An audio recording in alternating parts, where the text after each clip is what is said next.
Control room के माध्यम से पूरे पटना की ट्रैफिक व्यवस्था का स्पष्ट रूप से बताया गया है कि केवल सब इंस्पेक्टर या ऊपर के रैंक के पदाधिकारी ही प्रवर्तन करने के लिए अधिकृत है।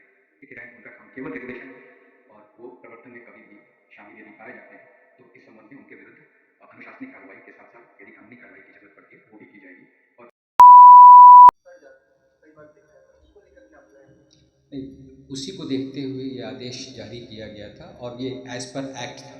एक्ट का एक प्रोविज़न है जिसके तहत ये आदेश दिया गया था और इसका अनुपालन हो रहा है आमतौर पे सभी ज़िलों में। जहाँ पे इसमें कोई शिकायत आई है तो उसके लिए हमने एक व्हाट्सएप नंबर भी दिया है, उस पर भी सूचना आती है और उसको यहाँ से हेडक्वार्टर से फॉलो अप किया जाता है।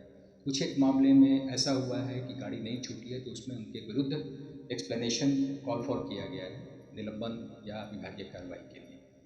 तो हम लोग इस मामले में बहुत स्ट्रिक्ट हैं कि इस तरीके से किसी भी एक्सीडेंट विक्टिम को या जो अक्यूज्ड है दोनों साइड से किसी को भी कोई परेशानी ना हो और ससमय गाड़ी जो है एमवीआई जांच के बाद उसको छोड़ दिया।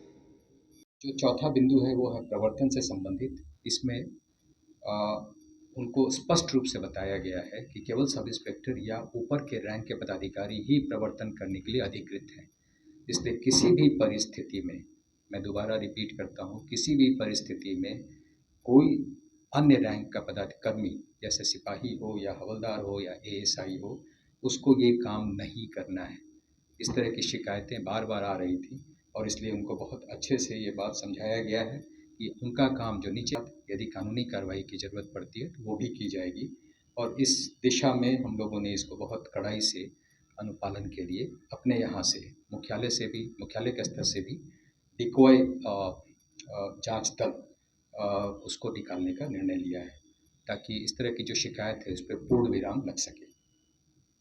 उनको ये डिजी लॉकर के माध्यम से यदि इलेक्ट्रॉनिक दस्तावेज दिखाए जाते हैं तो उनको भी प्रॉपर मान्यता दी जाए।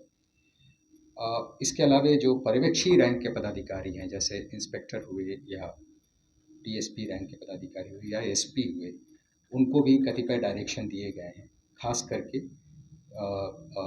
जो हमारे कर्मी हैं उनकी वर्दी वगैरह सही तरीके से हो, ड्यूटी पर अलर्टनेस हो। आमतौर पे जो है वो एक जगह कहीं कहीं गप करते दिखाई देते हैं या मोबाइल फ़ोन का इस्तेमाल करते दिखाई देते हैं। उस पर हम लोगों ने कड़ाई से अंकुश लगाने का डायरेक्शन दिया है। और इस संबंध में जो है समय समय पर जो हमारा निरीक्षण दल निकलेगा वो भी इस बात पर लगातार ध्यान देगा। दूसरा डायरेक्शन उनको ये दिया गया है कि पीक ट्रैफिक आवर यानी सुबह का जो ऑफिस का काम समय होता है या स्कूल के छूटने का समय होता है या फिर ऑफिस से बाहर जाने का, घर जाने का जो समय होता है, उस समय में सभी पर्यवेक्षी पदाधिकारी अनिवार्य रूप से सड़क पर रहेंगे, ऑफिस में वो नहीं पाए जाने चाहिए। और इसके अलावा उनको ये डायरेक्शन दिया गया है कि जो हमारा ICCC है वहाँ पर कंट्रोल रूम के माध्यम से पूरे पटना की ट्रैफिक व्यवस्था का लगातार निगरानी होती रहे ताकि कहीं कोई जाम की अवस्था यदि आती है तो वैसी परिस्थिति में जो QRT है या इस तरह का जो वहाँ के उस स्ट्रेच के जो पदाधिकारी हैं उनको वायरलेस के माध्यम से या मोबाइल के माध्यम से या QRT के माध्यम से उस पर तुरंत रश कराया जाए ताकि जाम की अवस्था से हम लोग कुछ हद तक राहत मिल सके।